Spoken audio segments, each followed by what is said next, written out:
தமிழ்நாடு பாஜக இன்னைக்கு ஒரு வீடியோ வெளியிட்டிருக்காங்க. அது வந்து சிறப்பு வாக்காளர் பட்டியல் திருத்தம் என்றால் என்ன அப்படின்னு அந்த வீடியோவுக்கு சொல்லி அந்த வீடியோ போட்டிருக்காங்க. எனக்கு தெரிஞ்சு அவ்வளவும் தப்பு தப்பாக முழு விவரங்கள் இல்லாமல் வந்திருக்கக்கூடிய பொய்களை விதைக்கக்கூடிய ஒரு வீடியோ அது. அந்த வீடியோ இப்படி என்ன குமாரண்ணே, பேப்பர்ல பார்த்தா ஒரே வாக்காளர் பட்டியல் சிறப்பு திருத்தம்னு நியூஸா வருது. நம்ம வீட்டுக்கு கூட ஆபீசர்ஸ் வந்துட்டு போனாங்க. என்ன இது திடீர்னு இந்த வேலையெல்லாம்? இது திடீர்னு ஆரம்பிச்சது இல்ல ரவி, ரொம்ப முக்கியமான வேலை இது. இப்படி ஆரம்பிக்கிறார். யார் வீட்டுக்காவது தமிழ்நாட்டில் ஆஃபீஸர்ஸ் வந்துட்டு போயிட்டாங்களா? நவம்பர் 4ஆம் தேதியிலேருந்து தான் ஆரம்பிக்கிறேன்னு சொல்கிறாங்க. இதுக்கு முன்னால் வாக்காளர் பட்டியல் திருத்தம் நடக்கவே இல்லையா? ஆனால் அவங்க ஏதோ இந்தியாவிலேயே இதுதான் முதல் நடந்தது மாதிரி இப்படி ஒரு கதை விடுறாங்க. அடுத்தவங்க என்ன சொல்கிறாங்க? இந்த வேலையெல்லாம் இது திடீர்னு ஆரம்பிச்சது இல்ல ரவி, ரொம்ப முக்கியமான வேலை இது. யோசிச்சு பாரு, நம்ம தெருவில் இருந்த முத்துசாமி தாத்தா போன வருஷம் தவறிட்டாரு. ஆனா அவரோட பேரு இன்னும் லிஸ்ட்ல இருக்கலாம் இல்லையா? ஆமாண்ணே, நீங்க சொல்றது கரெக்ட் தான். எங்க பக்கத்து வீட்டுல இருந்தவங்க கூட போன மாசம் சென்னைக்கு மாறிட்டாங்க. அவங்க ஓட்டு இன்னும் இங்க தானே இருக்கும். கரெக்டா. ஏதோ வாக்காளர் தீவிர சிறப்பு திருத்தம் வரும்போது மட்டும்தான் வாக்காளர் பட்டியலில் மாற்றங்கள் வருவது மாதிரி இது பிரச்சாரம் பண்ணுது. உண்மை அதுவா? அப்படின்னா சிறப்பு வாக்காளர் திருத்தம் இதுக்கு முன்னால் எப்போ நடந்தது? 2002லையும் 2004லையும் நடந்தது. ஏன் 2 கட்டமாக? தமிழ்நாட்டிலேயே கூட 2 கட்டமாக தான் நடந்தது. இப்போ சொல்லும்போது கூட அவங்க சொல்கிறாங்க 2004க்கு முன்னால் உங்கள் பேர் இருந்ததுன்னா அந்த லிஸ்ட்டை மட்டும் கொடுத்துட்டிங்கன்னா போதும்னு சொல்கிறாங்க. அப்போது இந்த 21 வருஷம் அல்லது 23 வருஷத்தில் வாக்காளர் திருத்தமே நடக்கலையா? ஒவ்வொரு நாளுமே நடக்கும். இப்போ எனக்கு இன்றைக்கி 18 வயசு ஆயிடுச்சுன்னா நான் இன்றைக்கி அப்ளை பண்ணலாம். அப்படியே நான் அப்ளை பண்ணலைன்னு வச்சுக்கோங்க, ஒவ்வொரு ஆண்டும் அந்த ஆண்டு ஜனவரி 1ஆம் தேதியை அடிப்படையாக கொண்டு 18 வயதான அத்துணை பேரையும் இதில் திருத்துறதுக்கான ஏற்பாடு வந்து இருக்குது. 3வது சிறப்பு சுருக்க திருத்தம்னு ஒன்று சொல்லுவாங்க. அது எப்போதெல்லாம் தேர்தல் வருதோ, அது எந்த தேர்தல் வந்தாலும் சரி, அதாவது நீங்கள் 5 வருஷத்தில் ஒரு நாடாளுமன்ற தேர்தல், ஒரு சட்டமன்ற தேர்தல், ஒரு உள்ளாட்சி தேர்தல்னு வந்தால் அதுக்கு முன்னால் 1 மாதம் இந்த பணி என்பது நடந்துக்கிட்டே இருக்கும். செத்து போனவங்கள்லாம் இருப்பாங்க, டிரான்ஸ்ஃபர் ஆகி போனவங்கள்லாம் மாற்றாமலே இருக்காங்க. அப்படிங்கிறது இங்கேயும் அங்கேயுமா இருக்கிற விஷயம். அது கட்டாயம் சரிப்படுத்தணும். ஆனால் அது சிறப்பு திருத்தத்தின் மூலமாகத்தான் சாத்தியம் என்று சொல்வது சரியல்ல. இந்த சிறப்பு திருத்தம் என்பது இதுக்கு முன்னால் நடந்த போதெல்லாம் 2 வருட காலம் நடந்திருக்கு. தமிழ்நாட்டில் 200 ஏன் 2002 அல்லது 2004ன்னு சொல்கிறாங்க?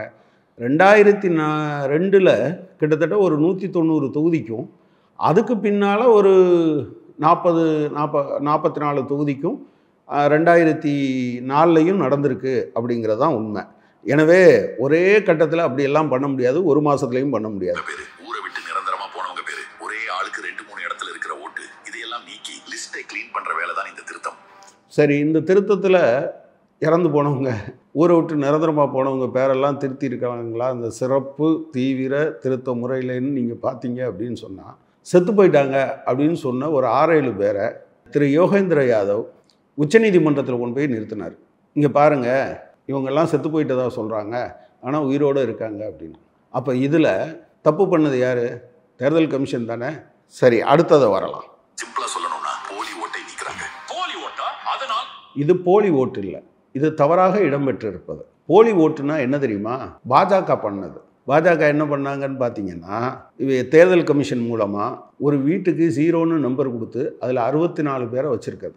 இப்போது அவங்க ஃபைனல் லிஸ்ட் வெளியிட்ட பிறகு ரிப்போர்ட்டர்ஸ் கலெக்டிவ் சொல்லியிருக்கிறபடி என்ன பண்ணியிருக்காங்கன்னா, 865 ஓட்டு ஒரு வீட்டில் இருக்கிறதாக, அதாவது வெவ்வேறு ஜாதி வெவ்வேறு மதத்தை சார்ந்தவர்கள் இருக்கிறதா வச்சுருக்காங்கல்ல, இல்லாத ஒரு ஆளு பேரில் வச்சுருக்குது. அதுதான் போலி ஓட்டு. இது என்னென்னா தவறாக நீக்கப்படாமலோ சேர்த்தோ இருக்கிறது தான் இது. எனவே போலி ஓட்டுன்னு சொல்கிறது எலெக்ஷன் கமிஷன் மூலமாக பாஜக சேர்த்த ஓட்டு தான். என்ன பெரிய பிரச்சனை வந்துட போகுது? பெரிய பிரச்சனை இருக்கு ரவி. சம்பந்தமே இல்லாத ஓட்டுங்க ஒரு எலெக்ஷன் ரிசல்ட் ஏமாத்திடும். நேர்மையானவங்க ஜெயிக்கிறதுக்கு பதிலா ஏமாத்தி ஜெயிக்கிறதுக்கு இது ஒரு சான்ஸ் கொடுத்துரும். அப்படி பார்த்தா நம்ம ஓட்டோட மதிப்பு குறையுது தானே. இது நம்ம ஜனநாயகத்துக்கே ஆபத்து. நீங்க சொல்றதுல ஒரு இப்போ பாருங்கள், அவங்க என்ன சொல்கிறாங்க, இப்படி பண்ணதுனால தப்பான ஆட்கள் வந்துடுவாங்க, ஜெயிச்சிருவாங்க. நான் என்ன கேட்குறேன்னா, இப்போ 2024 நடந்ததில் நாடாளுமன்ற தேர்தல், அது தவறான ஆட்களை தேர்ந்தெடுத்திருக்கா? 240 பிஜேபிக்காரங்களும் தவறானங்களா? இதெல்லாம் இதுவரை நீக்கப்படாமல் இருந்ததா?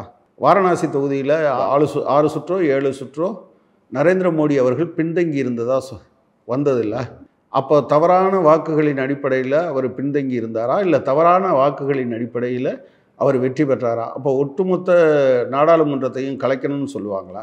என்ன இது இந்த மாதிரியான பிரச்சாரத்தை பண்றது? நியாயம் இருக்குன்னு தகுதியானவங்களுக்கு மட்டும்தான் ஓட்டு இருக்கணும். ஆமா செல்வி, இது ஏதோ நம்ம தமிழ்நாட்டில் மட்டும் நடக்கிற விஷயம் இல்லை. நாடு முழுக்க இந்த சுத்தப்படுத்தும் பணி நடந்திருக்கு. உதாரணத்துக்கு சமீபத்தில் சட்டமன்ற தேர்தல் நடக்க இருக்க பீகார்ல நடத்தப்பட்ட சிறப்பு வாக்காளர் திருத்தத்துல சுமார் 65 லட்சம் தகுதியற்ற போலி வாக்காளர்கள் நீக்கப்பட்டிருக்காங்க. இப்போ இவங்க சொல்றாங்க இது நாடு முழுவதும் நடந்திருக்கு, இப்போ சமீபத்தில் பீகாரில் நடந்திருக்குன்னு. அது ஏதோ நரேந்திர மோடி வந்த பிறகுலாம் நடக்கலை. இதுவரை வரலாற்றில் 8 முறை நடந்திருக்கு. ஒவ்வொரு முறையும் 2 ஆண்டு காலம் அது தொடர்ச்சியாக நடந்திருக்கு. ஒரே மாநிலத்தில் கூட 1 வருஷத்துக்கு மேலேயும் நடந்திருக்கு. இப்படி 1 மாத காலத்தில் நடக்கல. அப்புறம் 65 லட்சம் போலி வாக்காளர்களை நீக்கிட்டாங்கன்னா அப்புறம் புது வாக்காளர்கள் அந்த 65 லட்சத்தில் திரும்ப இப்போ எத்தனை லட்சத்தை அடிஷனலாக சேர்த்துருக்காங்க? அந்த 65 லட்சம் நீக்குனதும் உண்மையாக இருந்திருந்தா அதோடு தானே இருந்திருக்கணும். அடுத்து கேளுங்க. அப்போ இந்த சிறப்பு வாக்காளர் திருத்தத்துல நம்ம ஓட்டெல்லாம் நீக்கிடுவாங்கன்னு முதல்வர் ஸ்டாலின் பயமுறுத்துறாரு, அது உண்மையா? அதுதான் தப்பான பிரச்சாரம். யாருடைய உண்மையான ஓட்டையும் நீக்க மாட்டாங்க. முதல்ல அதிகாரிங்க வீடு வீடா வந்து சரி பார்ப்பாங்க. அப்புறம் ஒரு வரைவு வாக்காளர் பட்டியல் வெளியிடுவாங்க. நம்ம பேர் விவரம் எல்லாம் சரியா இருக்கான்னு நம்ம சரி பார்த்துக்கலாம். இப்படி போலி வாக்காளர்கள் நீக்கிட்டா எங்க தன்னோட கட்சிக்கு ஓட்டு குறைஞ்சிருமோ? பிஜேபி வீடியோவில் அவங்க சொல்கிறது என்ன சொல்கிறாங்க? இப்படி நீக்கிட்டால் வரைவு வாக்காளர் பட்டியல் வெளியிடுவாங்க. அந்த வாக்காளர் பட்டியலில் நம்ம பேர் இருக்கான்னு பார்த்துக்கலாம். மற்றவங்க பேர் தப்பாக இருந்திருந்தால் நம்ம சொல்லலாம். சரி, நான் என்ன கேட்குறேன் அப்படின்னா, அப்போனா அந்த வரைவு வாக்காளர் பட்டியலை எல்லாரும் பார்க்குறது மாதிரி வைக்கணும்ல. பீகாரில் என்ன பண்ணாங்க? வெப்சைட்டில் போட்டேன்னு சொன்னாங்க. வெப்சைட்லேயும் என்ன பண்ணாங்க? மிஷின் ரீடபிள் ஃபார்மேட்டில் வைக்கலை. ஆனால் அதை கூட வெளியிடுறதுக்கு அவங்க தயாராக இல்லை. நீக்கினவங்களை என்ன காரணத்துக்காக நீக்கினீங்க அப்படிங்கிறத வெளியிடுங்கன்னு சொன்னாங்க. அவங்க வெளியிட முடியாதுன்னு சொன்னாங்க. அப்போது நீக்கினவங்க பேரையும் காரணத்தையும் வெளியிடுங்கன்னு உச்சநீதிமன்றம் சொன்ன பிறகு தான் செஞ்சாங்களே தவிர ஆரம்பத்தில் அதை செய்யலை. அதே போல் ஆதாரம் சேர்க்கணும்னு சொல்கிறத ப்ராசஸ் ஆரம்பித்து 77 நாள் கழித்த பிறகு உச்சநீதிமன்றம் 4 முறை சொன்ன பிறகு தான் செஞ்சாங்க. இப்படி ஒவ்வொன்றுக்கும் போராட வேண்டியது. பதட்டப்பட்டு அப்படி பேசுகிறாரு முதல்வர் ஸ்டாலின். இது ஒரு அரசியல் கட்சிக்கு சாதகமான விஷயமோ பாதகமான விஷயமோ இல்லை. இந்திய ஜனநாயகத்தோட நேர்மையை பாதுகாக்கிற ஒரு பொதுவான நடவடிக்கை. நாம் எல்லாரும் இதுக்கு முழு ஒத்துழைப்பு கொடுக்கணும். இதுவரை நடந்த தேர்தல் இது எல்லாத்துக்கும் எல்லாரும் ஒத்துழைப்பு கொடுத்துருக்கோம். இதுவரை யாராவது சாதாரணமாக நடந்திருக்க இந்த திருத்தங்களை கொஸ்டின் பண்ணி தமிழ்நாட்டில் இருக்கக்கூடிய எந்த கட்சியாவது கேட்டிருக்கா? ஏன் இந்த முறை இப்படி சொல்கிறோம்? இந்த சிறப்பு திருத்தத்தின் போது உரிய இப்போ உதாரணமாக அவங்க சொல்கிறாங்க, தேர்தல் ஆணையம் 3 விஷயத்த சொல்லுச்சு. தகுதியான யாரும் விட்டு போகக்கூடாது, தகுதியற்ற ஒருவர் கூட அதில் சேரக்கூடாதுன்னு. இந்த தகுதியற்ற ஒருவருங்கிறது வெளிநாட்டை சேர்ந்தவரும் தகுதியற்றவர் தான், ஏன்னா இந்திய குடிமகனா. ஆனால் அதை தனியாக தேர்தல் ஆணையம் சொல்லிச்சு, வெளிநாட்டுக்காரங்களும் இருக்கக்கூடாதுன்னு. ஆனால் என்ன தெரியுமா, இதெல்லாம் பிரச்சாரமாக பண்ணாங்களே தவிர அவங்க அஃபிடவிட்டில் அந்த வார்த்தையை போடலை.